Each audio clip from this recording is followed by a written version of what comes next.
Today we are going to unlock the systematic genius of, well, one of the most powerful writers of any generation, Toni Morrison. And we're not just going to talk about her novels. No, we're deconstructing the operating system behind them. It's this personal code she built, piece by piece, that let her completely redefine the very nature of truth in America. This quote right here, this is everything. For Toni Morrison, this wasn't just some beautiful, flowery sentiment. It was a weapon. It was literally the architectural blueprint for a system we're calling the Morrison Code. The whole idea is that ultimate authority, it's not found in being accepted by the mainstream, nope. It's about forcing the mainstream to fundamentally change its entire perspective. And this code, it wasn't born in some ivory tower. It was forged in fire. So, before she was the icon Toni Morrison, she was Chloe Wooford. And you have to understand, her code, it wasn't developed in some quiet, comfy lecture hall. It was hammered into shape by the harsh realities of her early life, literally forged in the experience of being unseen. This timeline, wow, it really maps out where her strength came from. Back in Lorain, Ohio, she actually saw her family's home get burned to the ground by a landlord, all over rent they didn't have.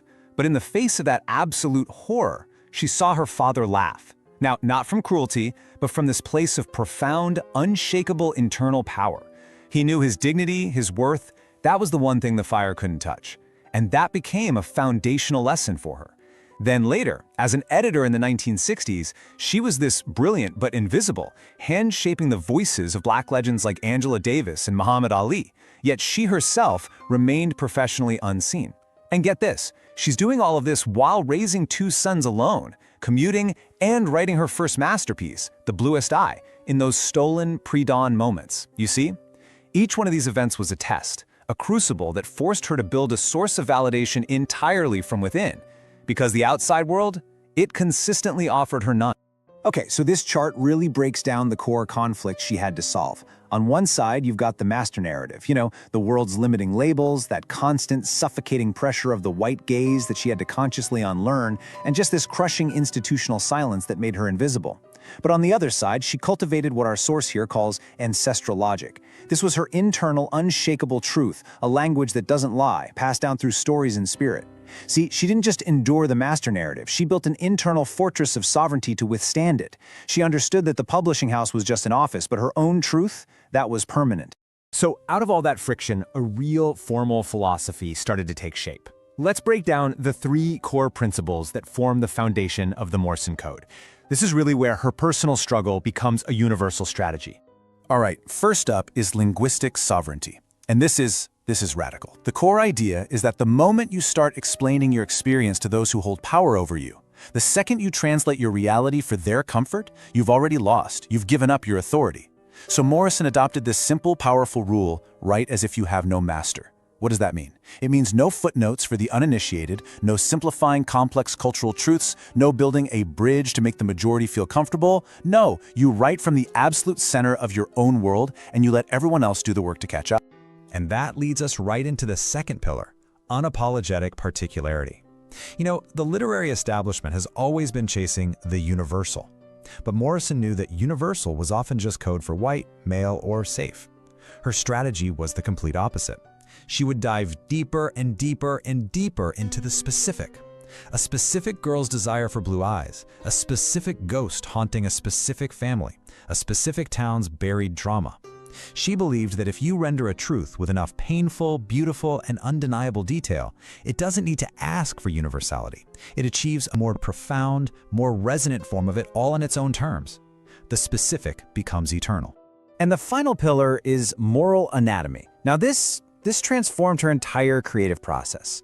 For Morrison, the page wasn't just a place to tell stories. It was a laboratory. It was this sterile, controlled environment where she could dissect the most difficult truths, where she could systematically explore the things they are afraid to see. Her work was only as good as the uncomfortable truth it revealed. So this wasn't about entertainment or even just art. It was a disciplined, systematic exploration of sovereignty itself, just a truly fearless approach to the work. Now, here's the crucial point. This incredible philosophy, it wasn't just some abstract idea she had. Morrison was a master of systems. She turned these powerful beliefs into a tangible, repeatable, daily ritual that protected her voice and her mission. I mean, just picture it. the 4 a.m. writer. Before the world is awake, before the noise of other people's demands and expectations can creep in, there's just the quiet. The ritual of coffee, the slow, coming light. This wasn't just about finding time to write around her job and her kids. It was a sacred, strategic act. It was about creating a space where her voice was the first and the loudest one she heard each day.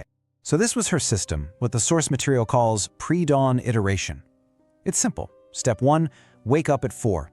Rise before the master narrative has even had its breakfast. Step 2, coffee and quiet, a sensory ritual to ground herself in her own reality. And step 3, the most important one, write before the world speaks to you. This is a behavioral pattern, right? A repeatable process for achieving what she called systematic intellectual insulation. It's all about protecting your clarity and your authority before the day gets a chance to water it down. And the system went even deeper than that. To maintain this foundational sovereignty, she developed other habits. She'd perform a gaze audit on her own writing, constantly questioning her prose to make sure it was truly sovereign, free from any hint of explaining itself to an outsider. She practiced narrative refusal, meticulously tracking her characters' dialogue to make sure they spoke to each other authentically from within their own world, without some invisible translator for the reader. And she held on to that editor model from her earlier career, seeing herself not just as an author of individual books, but as a curator for the entire intellectual arc of her culture. I mean, this was a comprehensive system for mastery. So what happens when a person applies this kind of rigorous, sovereign system over decades? Well, the world changes. Let's look at the payoff. That moment, the invisible editor becomes the architect of a whole new American consciousness. 1993, the Nobel Prize in Literature. Just think about that. This is the ultimate external validation for a system that was built on rejecting the need for it. The first Black woman ever to win the prize. It was this moment where the world's highest standards didn't just accept her, they were forced to realign themselves with her. Her unapologetic particularity had become undeniably universal. And this is the absolute key to her legacy. Toni Morrison didn't politely ask for a seat at the table of American literature. Her work was so powerful, so truthful, and so sovereign that she forced the table itself to be rebuilt around her. She didn't just join the canon, she fundamentally altered its definition of what an American story could even be. This statement just perfectly captures the power of her method. With a novel like Beloved, she took a ghost story, something so easily dismissed as genre fiction, and used it as a structural weapon. She wielded it to tell a story about the psychological trauma of slavery that was more true and more resonant than a lot of official history books. She just destroyed the myth that universal means neutral or safe, proving that the only path to the eternal is through the specific. So how does this story turn from hers to ours? Because Morrison's journey isn't just a biography to admire from a distance. It's a manual. It's a guide that we can inherit and actually apply to our own work.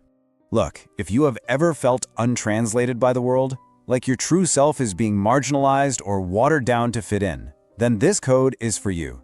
It teaches a fundamental lesson. Your real power is tied to your ability to stop explaining yourself and start declaring your truth. So I'm going to leave you with a challenge. What is the specific, painful, beautiful truth that you've been sanitizing just for safety? In your work, in your life, what would happen if you just stopped? Find your own 4 a.m., that quiet, sovereign space where you can speak your truth exactly as you see it without any apology. Because ultimately, this is the final lesson from the Morrison Code. You don't have to be a victim of the master narrative. You can become the master of your own. Just remember this: the truth is in the particular, and your sovereignty is the code for your greatness.